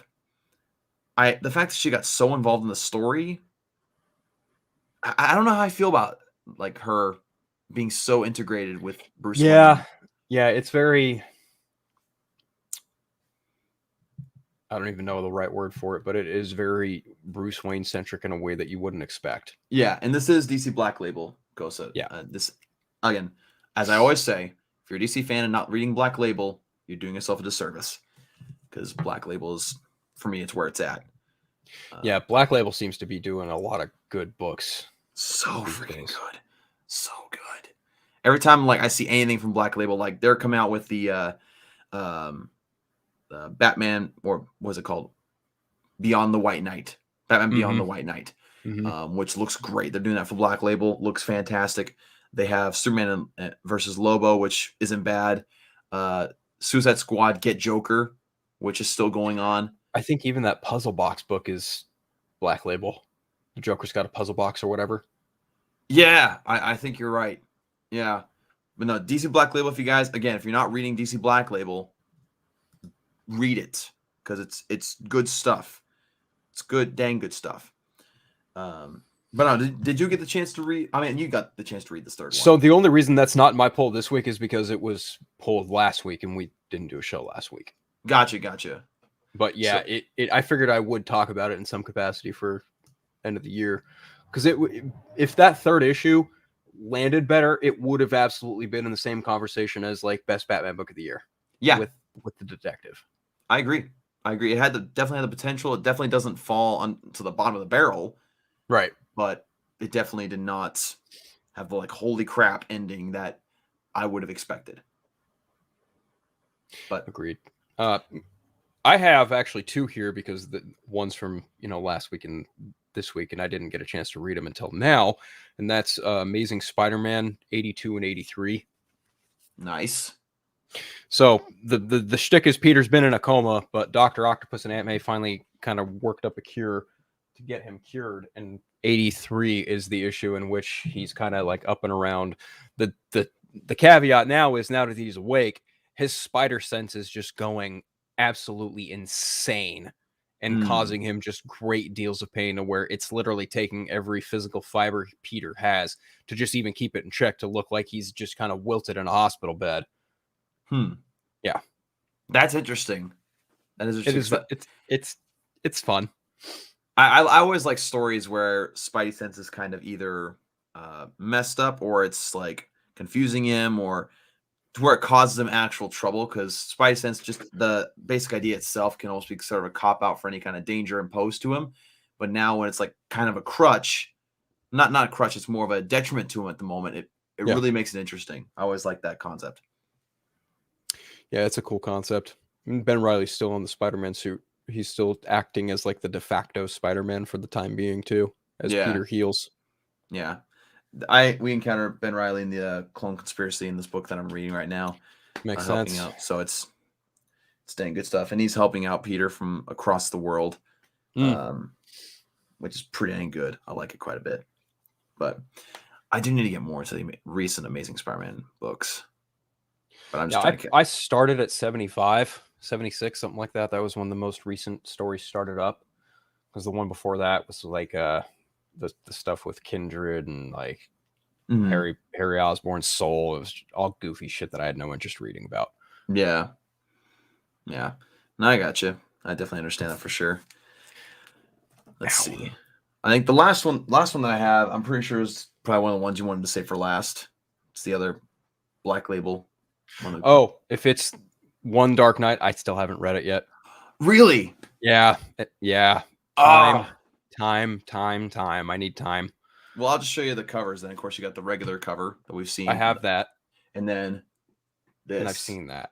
This is beautiful. I've seen other different variant covers for this, but I love it. I think it's so dang good. I will say the story. The one thing I will say is there was actually a lot of typos in this first issue. Yeah, a lot of typos. Well, not a lot. There was like 5 or 6 typos that I saw, and I'm just like, it's a little interesting. Kind of takes you out of it slightly, but I'm sure they're going to fix it with second and third printings and all of that, or even heck, just some more of these first printings are going to change it up, because I might drive the price of these early ones up a little bit with all the typos that have been in it. But so far, it's interesting. I highly recommend it so far. 1 of 3, right? 1 of 3, yeah. I can't remember if this character's been introduced before. It didn't ring a bell to me, but they introduced this character called EMP. Ring a bell? Nope. No. Okay, so it's probably a brand new character. But and all I'll say is that basically he feeds off energy. Makes sense. Electricity. So I mean EMP, electricity, just it makes sense. So there is a lot of like tension between Commissioner Gordon and this. What's her freaking name? Renee Montoya? Not Renee Montoya. Oh gosh, no, she talks to Renee Montoya. Oh gosh, what is her freaking name? This is gonna drive me crazy. Shoot. Vasquez. Yeah, Vasquez is a part of this. She's kind of a B word. Not really a fan of hers in this story so far. She's kind of an idiot. But basically, like, crap hits the fan, kicks off what obviously everybody knows what's going to be happening in this story. Dawson doesn't look like Freddie Stroma. I've gotten a couple different ones today. I got told that I looked like the Wilson Fisk's lawyer in the Daredevil series. Wesley? Yeah, which I kind of see. I can kind of see that, yeah. I'd never heard that until today, but which is fitting. Happy New Year, Anthony. Happy New Year. Happy New Year, Anthony. And happy Happy New Year to Lewis. What's up, man? Hey, Luis. How's it going, Luis? Always good to see you, bud. But yeah, this is a good start to this series. This issue of three issues. There's a couple of really good panels from Jock that I do want to show off, and without spoiling anything, because they're like full page. Yeah, I need to read that and the Wonder Woman Historia. Yeah, but here's this panel, which is great. Batman flying out of the Batwing, which is great. That's pretty dope. It's a really good one. Then let's see if I can find another one. But EMP is interesting so far. We don't get a whole lot of introduction to him, but there's a lot of crap that's going down. There's another one. A lot of Ooh. ones already advertised. That's a dang good one too. Yep. My main complaint that I always have with Jock's art is when he gets up close to characters' faces. Not saying that he draws them poorly. It's just that they're in a style that I'm just like, oh, like even with like Commissioner Gordon, I'm just like, oh, what happened to you? So again, Jock's one of those just a little hit and miss for me, but it is what it is. There's also this panel right here, this whole page. It's pretty. It's very nice. Very nice. So yeah, again, a good start. I think there's a lot of potential. It's actually really cool. Without spoiling anything, the whole series is going to have periodically this map of Gotham City showing where different characters are at. Just kind of give you context and to kind of show you like how far along they are in what they set out to do. Sure. Yeah. Which is really, really cool because like here's an example of that. Oh, okay. Batman's there, got different people over here. Just kind of again giving you a sense of awareness as to where everything is happening in the city. Because not a lot of comics do that. Not a lot of comic storylines let you know like the scope of where everything is, where they're trying to get to specifically. They just tell you like, oh, we're gonna be here, then boom, they're there in the next page. But this one's like you're actually going along the journey with them, which I think was a really cool move. Yeah. Well, I can't wait to read that. This next one I'm just going to talk about a little bit briefly because I feel like I need to pick up the other two issues again and kind of refresh myself because this got delayed, and that's Righteous Thirst for Vengeance #3. This book did get delayed, so my memory of the first two is kind of murky. So I feel like just having read through it, like I kind of remember where the general gist of it, but I really do got to go back and read the first two to really refresh myself on where the story's going. But overall, Rick Remender is a really great writer. I enjoy what he does. I'm trying to dip my foot, into that indie world a little bit more too. So, what is this? Whenever the McRib comes back, Dawson needs to dress like the Riddler, but instead be the McRibbler. Post on YouTube, cash money right there. McRibbler. I don't know how that'd look, honestly. Yeah. I can't wait to read One Dark Night. I'm gonna maybe try and get to that tonight. Change the topic. Yeah, I'm not entertaining that. The last book on my list is Black Manta #4, and I almost forgot to pick this up. And I just love this cover too because that is a good cover, freaking badass. But essentially, the you find out that Black Manta is actually a descendant from an ancient Atlantean tribe who defected from Atlantis. So interesting. It is pretty cool, and he's working with this piece of stone called orichalcum. There's a whole bunch of ancient Atlantean magic at bay. It's just absolute crazy time of a story. That is very, very interesting. I'll have to check that out. I've been meaning to look at some Aquaman, Black Manta, some of the newer stuff. Like the art it's better than Worlds of Krypton. Let me just put it to you that way. Well, that's not setting a very high bar, if we're being quite honest. No, it's not. But I like Black Manta enough to where I'll buy his 6-issue miniseries and tough out the art. Yeah. I have a hard time with that because, like, my little brother and I were actually talking about this. Obviously, I'm a striving artist. I'm a very art-oriented person. Sure. Like, if a story is, like, mediocre, but the art's great, I will still have a crap ton of fun reading it. Oh, so Superior Spider... I'm going to shut up. I'm going to shut up.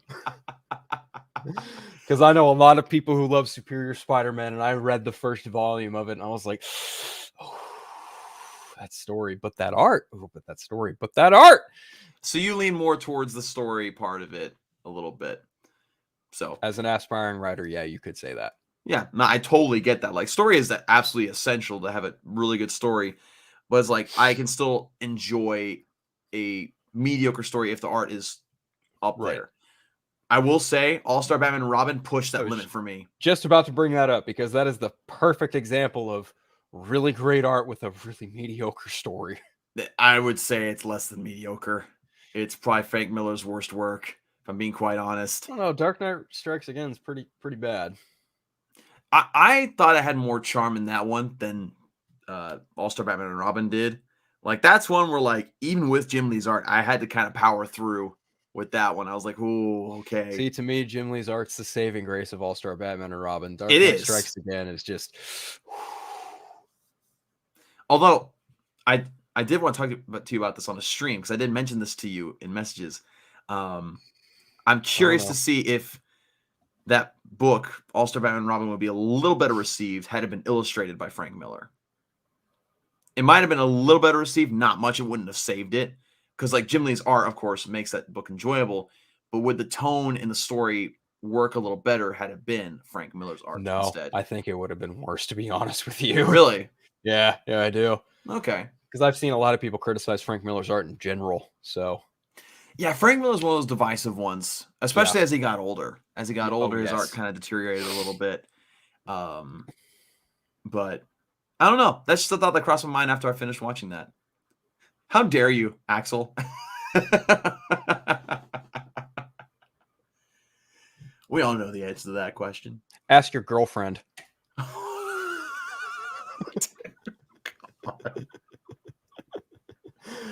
Phil, I'm not playing all the stops for this one.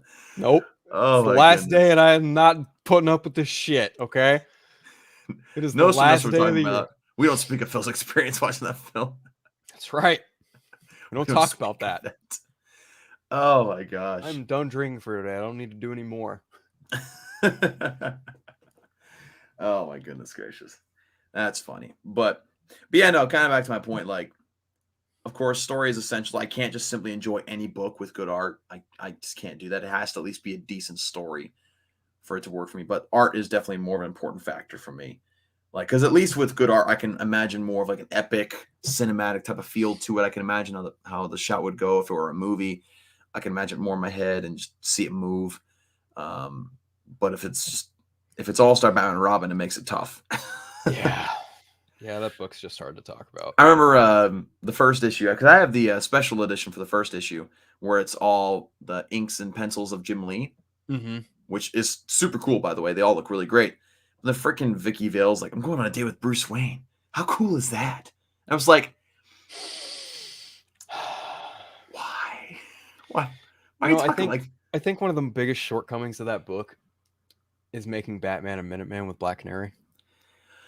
Yeah, and then he says keep the masks on. Yeah, better that way. I was like, no, what the hell? No, just stop. And Black Canary is just being driven crazy by Batman for no reason. She's like, the gosh dang Batman's driving me crazy. It's like, what?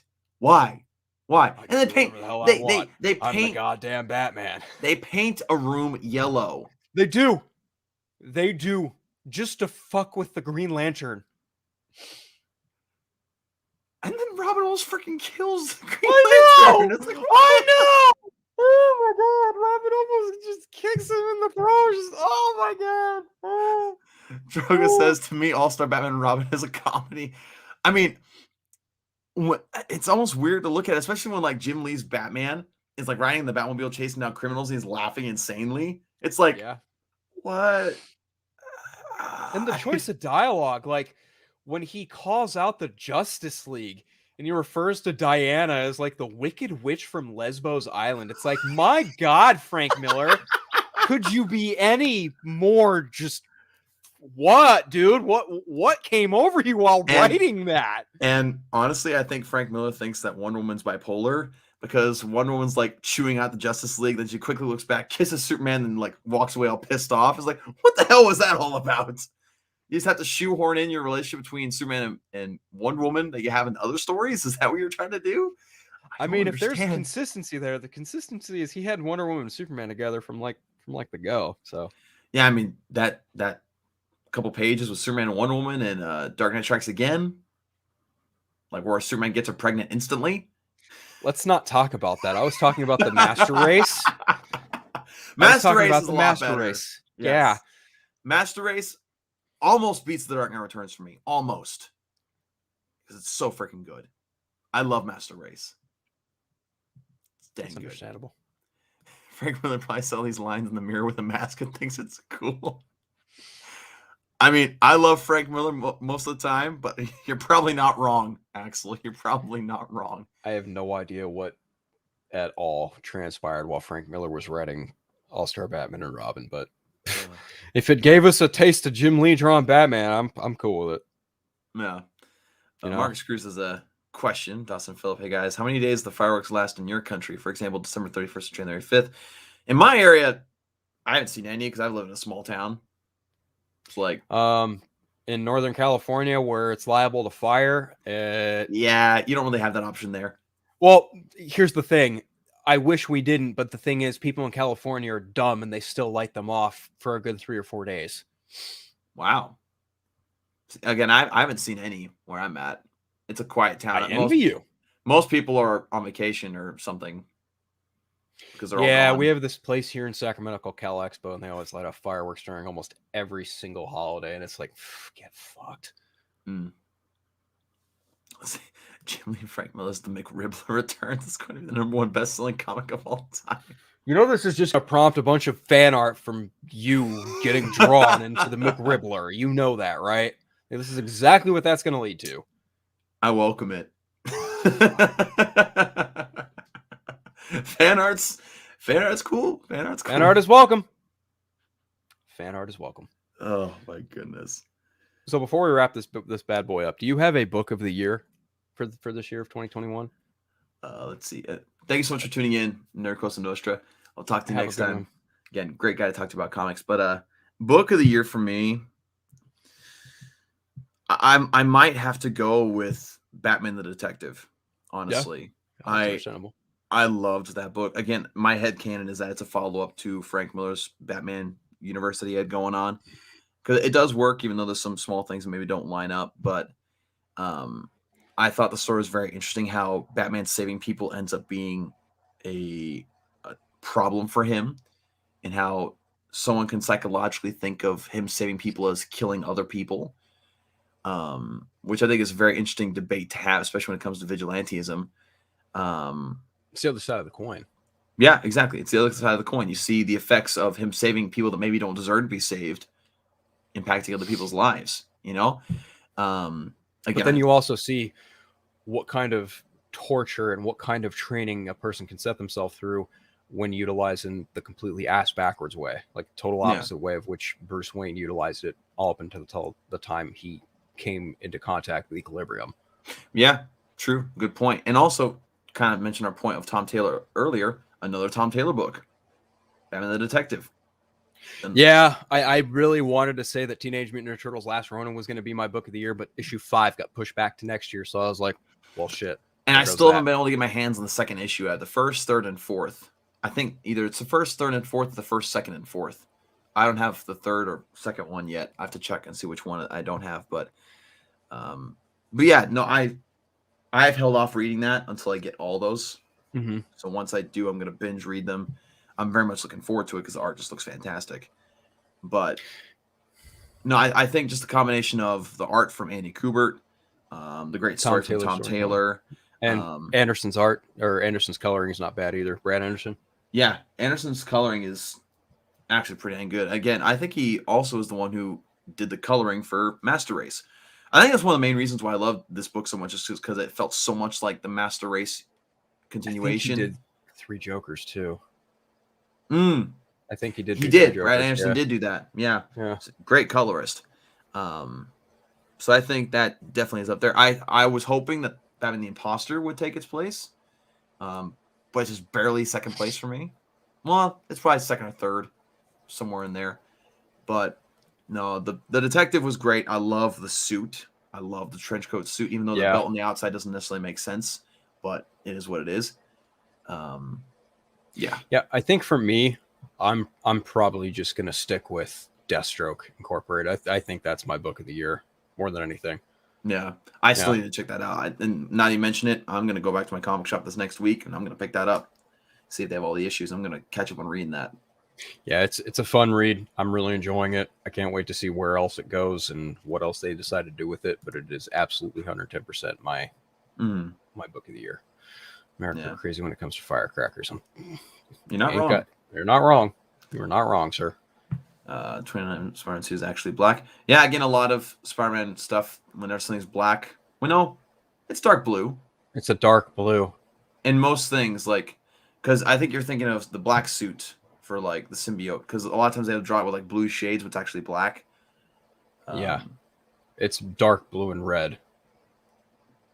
Yeah, from Spider-Man 2099 suit, it's dark blue and red. Yeah. So, anyway. Yeah, so you said Deathstroke Incorporated. Yep. Batman the Detective. I'm trying to think of some, I guess, some honorable mentions that came out this year. I think I mentioned mine. I said, you mentioned, the Detective and the Imposter, and I said Last Ronin. I feel like Last Ronin is absolutely in that contention. Had issue 5 come out this year. Right. But I think that what's the other one I've been collecting this year that's been coming out? Batman 89 has been a fun one. Very fun one. Superman 78, as far as like nostalgia capturing, has been really good. I honestly want to say 78 might be doing it better than 89. I might agree with you with that. Just maybe on the little bit, it might be doing it better nostalgia-wise. As far as as far as accuracy to the world that it's portraying, I can probably agree with you that a little bit. I think Batman 89 does do a decent job, but kind of takes its own liberties a little bit. I feel like the biggest letdown for me, as far as Superman 78, is the whole like emblem bullshit, where he throws his emblem and then it wraps around the people, and it's I hate that. I think that's a dumb Superman trick. But yeah, I hated that in Superman 2. I hated that. Right. There's no need for Superman to have a stupid gadget like that. But I will say that the fact that it makes an appearance in this book makes sense because it's part of that world. But even still, I look at it and go, yeah, I hate that. That thing is stupid. It's dumb. Yeah. Let's see but here. I do feel like the 89 book is very much like it's a fun read, but you can absolutely tell it's a repurposed script that was never shot. Yeah. Which I think is interesting in its own right. Yeah. I really like the art they did for Billy D. Williams, Harvey Dent. I think they captured his visual essence really well. And again, after just reading the 4th one, I do really feel like that this 78 book is very much, they tried a little harder to craft a story, whereas 89 already had the story that they wanted to tell. You know what I mean? Like there was so much that you could and had to add for 78 to work as well as it is working. And I feel like the way that they're doing it is really well done. Like the whole bit of Brainiac and pulling out Metropolis and having the Bottle City of Kandor and then having like the reveal, just everything about that is actually really spectacular. But then I go to Batman 89. I'm like, okay, cool. This is like what could have happened. And that's where I land with it. It's like, oh, this is what could have happened. But then I go to 78 and it's like, yeah, this is what could have happened. But this is also a lot better than what we got. Whereas Batman and Batman Returns, like, okay, there's a little solid duology there. And Batman 89, the book, you can like kind of slot that after Returns. But like, okay, yeah, I could see this going somewhere. But I really just feel like the 78 book it's just doing it a bit better. Yeah, no, I can definitely agree with that a little bit. I will always say that I know he's iconic and I get it, but the Gene Hackman version of Lex Luthor annoys the hell out of me. Yeah. Like even in the movies, in the comic, him constantly saying he's the world's greatest criminal mastermind is like, dude, we get it. Shut the hell up. Like, we understand. You don't need to toot your own horn here. And Happy New Year from Mama Weedrick. Hey, Mom. Thank you. Why are you still awake? Why are you? Because it's New Year's. Who are you to like? What? I'm just kidding. I'm just kidding with my mom. Yes, love you, Mom. Thanks so much for tuning in. Happy New Year to you guys. But yeah, no, you're absolutely right. I think Superman 78 definitely does more faithful to what the first 2 Christopher Reeve Superman movies were doing. I will say I do like the Robin arc in Batman 89. Yeah. I think it's very interesting. It's fresh. It makes sense for what Tim Burton probably would have done. Yeah. And especially the way that issue number 4 leaves off, it's like, all right, I like this. I like how this is coming together. Yeah, I can't disagree, honestly. Like I can't disagree with that at all. Good. They gotta make a Spider-Man 4 comic. No. I mean, they could. I mean, they give it like 20 years. No. Oh. No. Why not? Why? Why? I mean, they're doing Superman 78 and Batman 89. I mean, that's fair, but still, like, just why? why? There I don't was want to more see story to like tell. Black Cat Vulturous. The only thing I'd probably be interested in is like who was it? Bruce Campbell as Mysterio. That's really the only thing I'd really have any interest in seeing. Other than that, no. Okay, fair enough. And Droga here says, no, they say in the comics it's actually a black suit. It's a huge misconception. Well, again, just because one comic says it's black doesn't mean that it's canonically black. Maybe that one writer just wanted it to be black. Right. So in other words, you need to read more comics. That's what Dawson is telling you. Read more comics. I just always say that if one writer says something, it doesn't mean that's true for every other version. That's how I always take it. Like, that's that writer's version, and that's great.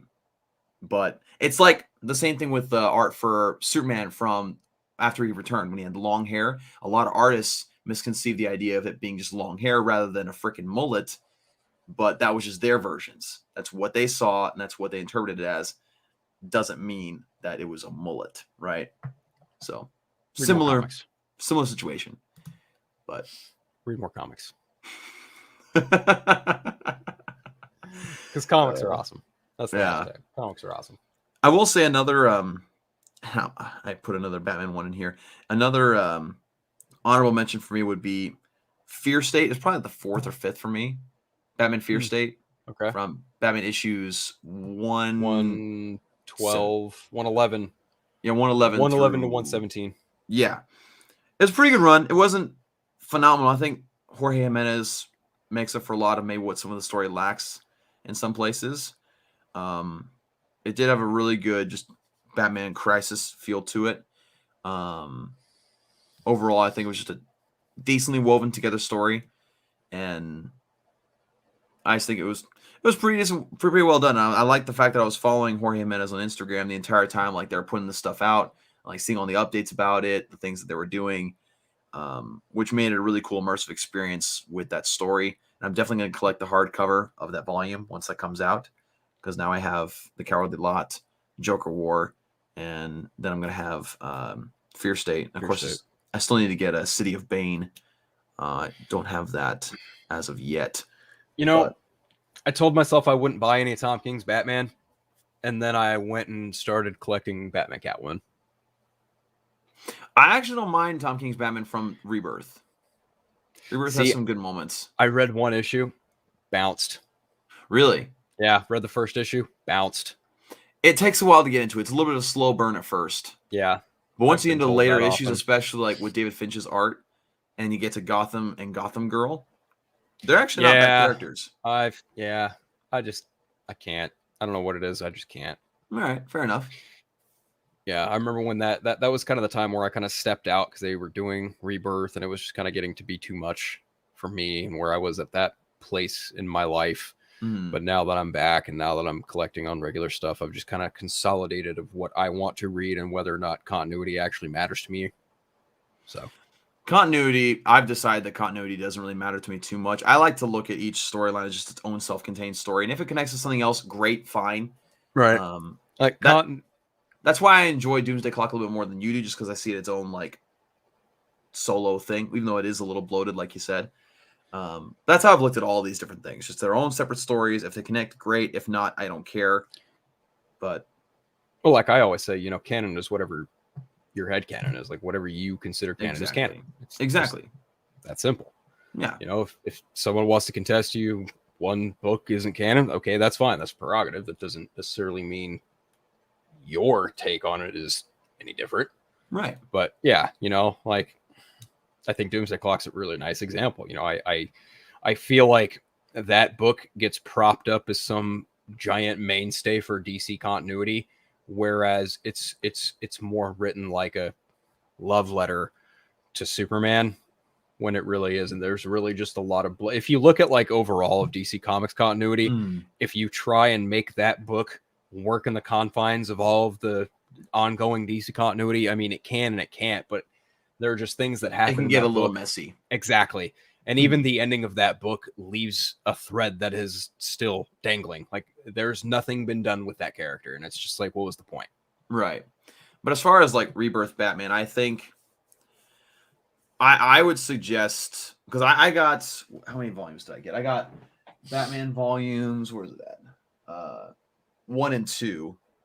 And when you get into like the second half of Volume 1 and to more of the second one, it's definitely a lot more worthwhile.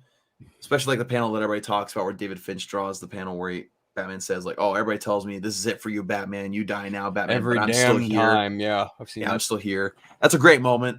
Also, you got Batman Night of the Monster Men, which is pretty dang good.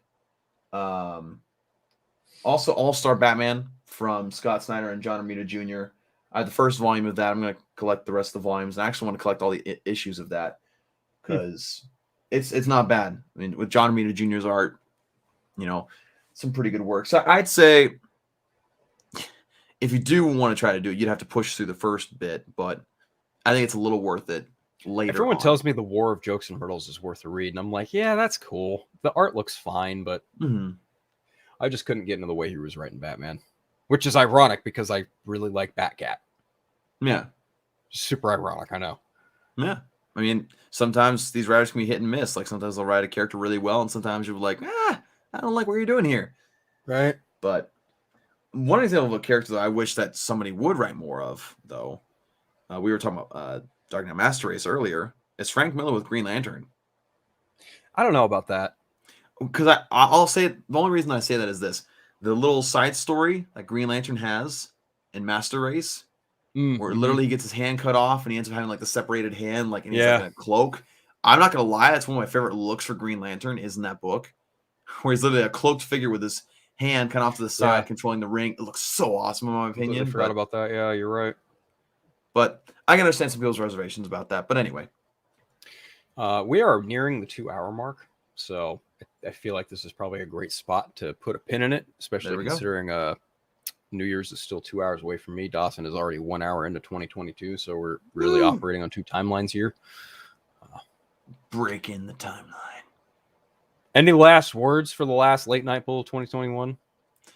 It's been a great year. Great year of collecting comics. I mean, my collection has grown tenfold this year just because I've finally been able to collect seriously. And I'm grateful for how this channel has evolved this year with inclusions like yourself, with RJ and Austin whenever he's able to appear. And just seeing the connections we've made and just, I guess, the little community we have going on with the Four Nerds Network. It's really cool to see. I'm always appreciative of those who view the channel and who are friends of the channel and help in any way, shape, or form, whether it's just simply by tuning in or even some people who help in the background or whatnot. And just know we always appreciate you guys. We always appreciate all those who tune in, all those who just show even sometimes just moral support, right? Look forward to a great year. And as I said on the Four Nerds 2 nights ago, or last night, I suppose. If you're gonna do anything this year, do 2 things. 1, try to pick up a hobby, something that's new, something that you can learn, a new little thing, a new talent. Try to build up a new talent. It's always a fun thing to do. And secondly, always be working on yourself and just be good to people. That's just all you can really do at the end of the day. We live in a world where there's a lot of people out to get each other, and the best thing you can do is be a difference amongst the monotony of everyday life. 100%. Yeah. Again, thank you for the opportunity to allow myself and Austin and RJ, all of us, just to have a platform and speak about stuff in which we love and not utilize it in a way to just monetize and get popular and clout and all that bunch of bullshit that people are just so high on these days. Because if there's anything that really just bugs the shit out of me as far as, things like what we do and for like podcasting, live videos and things like that, it's you can blatantly tell when people are trying to do it and just make an absolute career off it. And it's just like, you know what? I see your game. You're kind of good at it, but I have no interest in playing this game with you.